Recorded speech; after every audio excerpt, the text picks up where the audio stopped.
Ladies and gentlemen, boys and girls, welcome to the Music Lab podcast. My name is Dogg, and I'm so excited to be back with all of you for another episode of the podcast. Don't forget to like, follow, and subscribe to our YouTube channel, our social media pages. That helps us, that helps the bands and artists that we feature. Also, check out our sponsor, RAR Outfitters. That's RAWR Outfitters.com. Don't just wear RAR. So, ladies and gentlemen, it is the end of the year. It's almost the end of 2024. I hope you all had a Merry Christmas and a Happy Holidays, and you're getting ready for the New Year's. But before we end the new year, we have to recap this amazing, wonderful, inspired, whatever you want to use adjective-wise to describe this year in music. You know, how I kind of describe it is it's another year, and it's brought us a ton of inspired and positive, wonderful music in 2024, as the album as a medium is holding on to relevance as bands and artists increasingly resort to singles in the digital music universe. Albums were aplenty, though, still, despite all of this, and some of the best came out this year, in my opinion. We're going to do the top 5 albums of 2024. Drum roll, please. So, in no particular order, ladies and gentlemen, and I don't rank them. I'm just giving you my top 5. And in all honesty, I don't know if I could pick a number 1 out of these 5, so I'm not going to.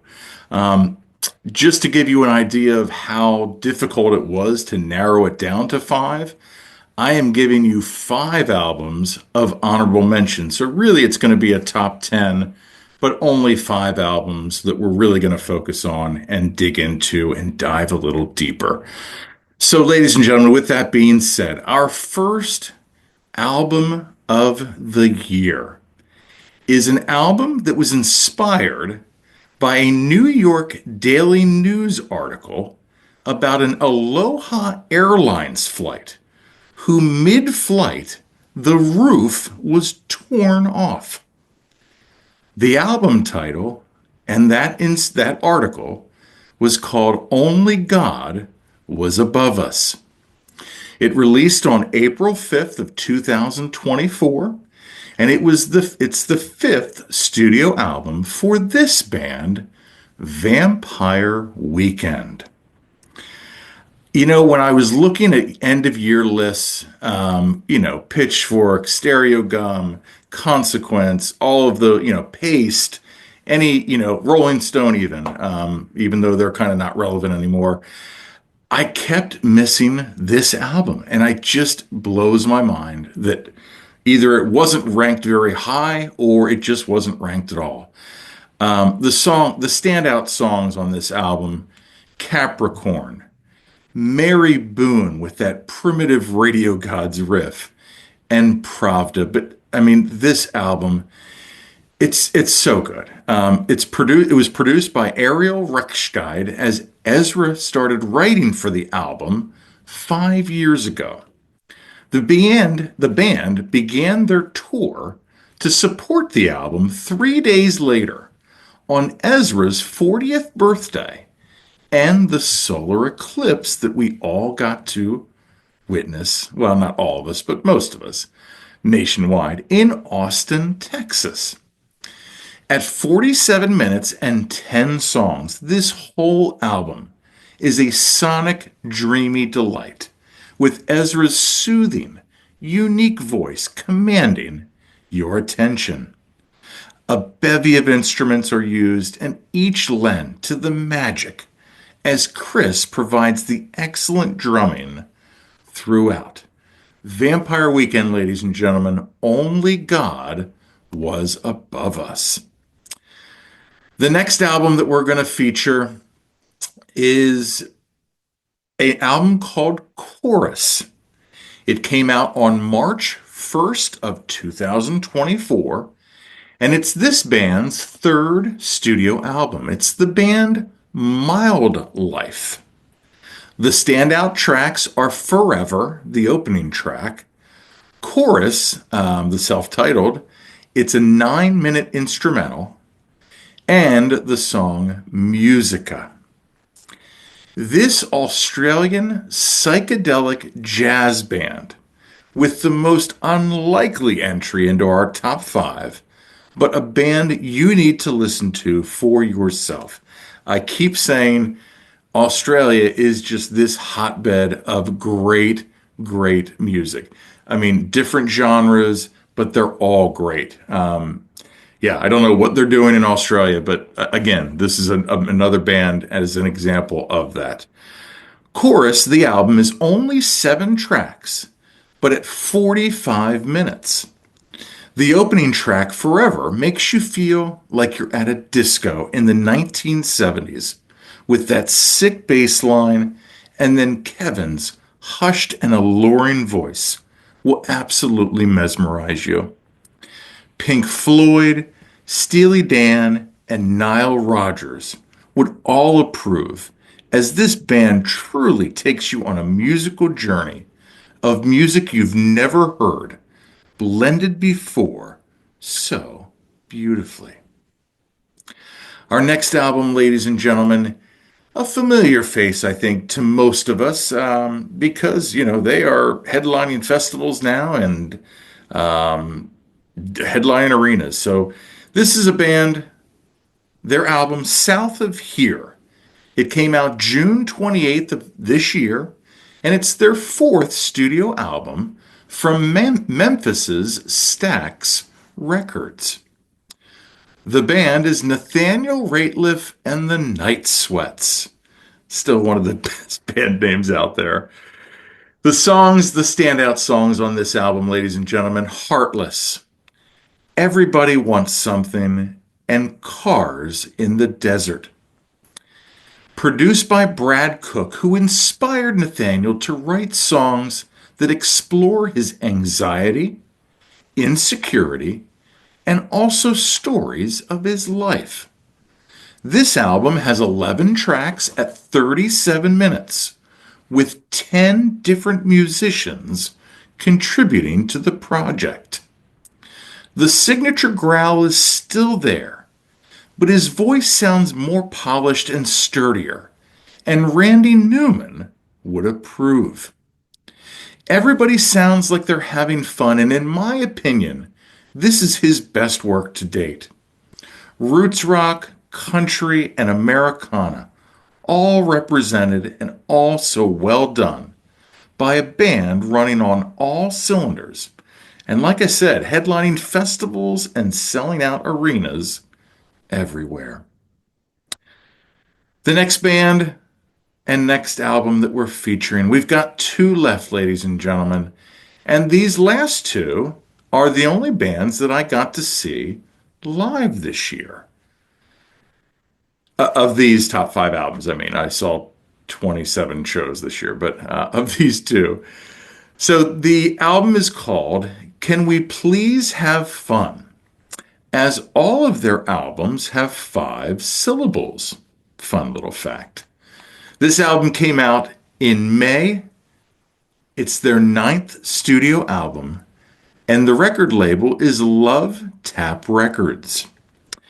The band is the Kings of Leon. The standout tracks, Mustang, Rainbow Ball, and Nowhere to Run. At 12 songs and 45 minutes, this album was by far the most played in my catalog this year.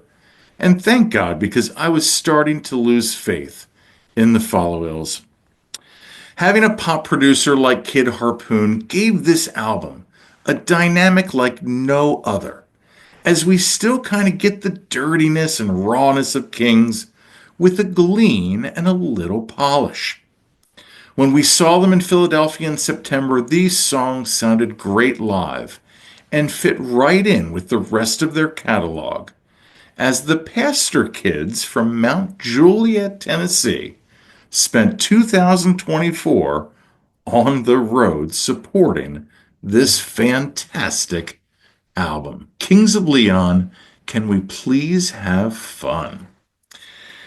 Which leads us, ladies and gentlemen, to our last album, one of my favorites. And that's the other thing, too, ladies and gentlemen.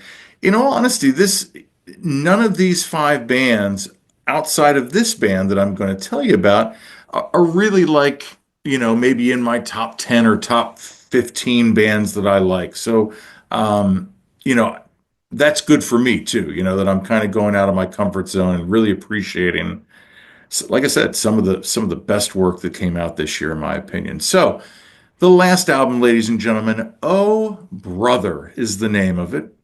Appropriate. It came out October 11th of this year, and it's their ninth studio album as well, which is bonkers to believe. The standout songs, The Game, Still Strangers Sometimes, and Enough Already. The band is Dawes.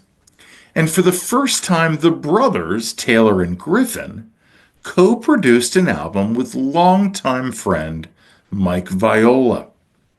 And the 9 tracks at 42 minutes reaffirms one of the best bands out there that you've never heard of. As great as Griff is as a drummer, it has been a pleasure to see how much better Taylor has become as a guitar player over the years following this band. Introspective lyrics with enough humor to make you chuckle. And getting to see them last month as our last concert of 2024 made it that much more special. Dawes, ladies and gentlemen, Oh Brother. So there you have it, our top five albums of 2024. Vampire Weekend's Only God Was Above Us, Mild Life, their album Chorus, Nathaniel Rateliff and the Night Sweats, South of Here, Kings of Leon, Can We Please Have Fun, and Dawes, Oh Brother. So, ladies and gentlemen, if you are on Spotify, I have a playlist of 3 songs of the standout songs from each album. Check that out when we post this episode on our social media pages and on our YouTube channel. If you watch it there, you can listen to them as well and see what you think about my top 5 albums. So, I would be remiss, though, to not mention the honorable mentions this year, the other 5 albums. And actually, technically, I guess it would be 7 albums, but I'm cheating here. The honorable mention, ladies and gentlemen, the other 5 albums that were just fantastic this year that just didn't make the cut to the top 5. Spencer Thomas, The Joke of Life. Pearl Jam's Dark Matter, which might surprise you being such a big Pearl Jam fan. It was a great album, and there's no doubt about that. And thankfully, it was a great album, too. Michael Kiwanuka's Small Changes, which is an album that we reviewed. Drew Holcomb and the Neighbors, Strangers No More, Volume 2, which is also an album we reviewed. And then finally, Mr. Jack White, his album, No Name. Just fantastic. And probably, ladies and gentlemen, the closest that we've heard of the White Stripes sound in his solo album. So definitely check that album out as well. And then again, my band, if you don't know anything about this podcast, I am a #1 Radiohead fan. And The Smile, their side project, released 2 albums this year that were also fantastic, but did not make the cut. So there you have it, ladies and gentlemen. Like I said, post comments on our YouTube channel, what you think about your albums, what you think about these albums, and the songs themselves on our Spotify playlist. But thank you so much. Again, happy holidays, happy New Year. Hopefully your year has been filled with great and wonderful music as mine has. And as always, ladies and gentlemen, don't forget to like, follow, and subscribe to our YouTube channel, our social media pages. That helps us and helps the bands that we feature. check out our sponsor, RAR Outfitters. That's RAWR, outfitters.com. Don't just wear, RAR. And as always, ladies and gentlemen, I've been Dogg. You've been great. This is the Music Lab Podcast.